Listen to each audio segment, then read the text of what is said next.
नमस्कार साथियों, आप देख रहे हैं बाबा साहब की विरासत। यहाँ हम बाबा साहब डॉक्टर भीमराव अंबेडकर के विचार, भारतीय संविधान, बहुजन महापुरुषों का इतिहास और आज के दिन का इतिहास आपके सामने प्रामाणिक तथ्यों के साथ प्रस्तुत करते हैं। 13 जुलाई 2026 आज भारत का लोकतंत्र दुनिया के सबसे बड़े लोकतंत्र के रूप में जाना जाता है।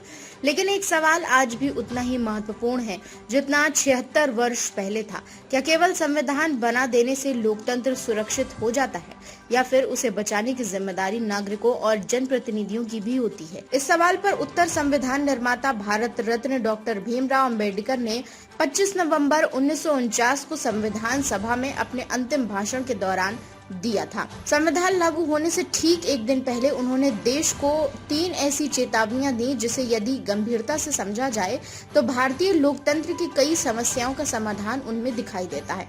डॉक्टर अंबेडकर का मानना था कि आजादी केवल सत्ता परिवर्तन का नाम नहीं है। असली आजादी तब होती है जब हर नागरिक को समान अधिकार, समान सम्मान और न्याय मिले। इसलिए उन्होंने सबसे पहले देशवासियों से कहा कि स्वतंत्र भारत में अपने अधिकारों की लड़ाई हमेशा संविधान के दायरे में रहकर लड़नी चाहिए।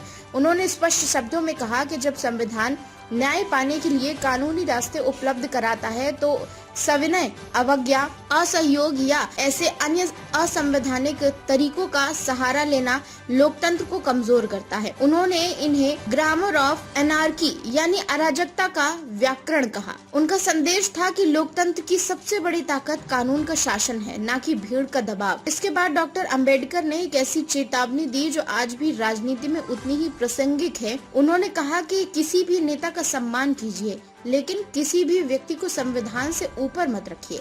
उन्होंने कहा कि कोई राष्ट्र अपनी स्वतंत्रता की कीमत पर कृतज्ञ नहीं हो सकता।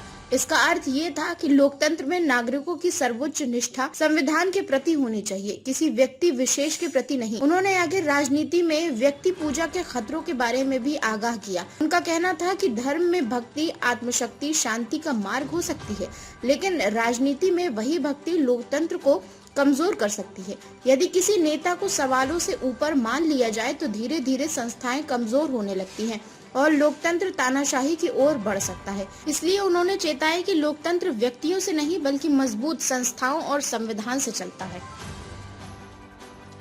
यदि आपको ये जानकारी उपयोगी लगी हो तो वीडियो को लाइक करें, अपने परिवार और मित्रों के साथ साझा करें ताकि बाबा साहब के विचार, संविधान का ज्ञान और हमारा गौरवशाली इतिहास अधिक से अधिक लोगों तक पहुंच सके। यदि आपने अभी तक बाबा साहब की विरासत चैनल को सब्सक्राइब नहीं किया है तो अभी सब्सक्राइब करें और बेल आइकन अवश्य दबाएं ताकि हमारी हर नई वीडियो सबसे पहले आप तक पहुँचे।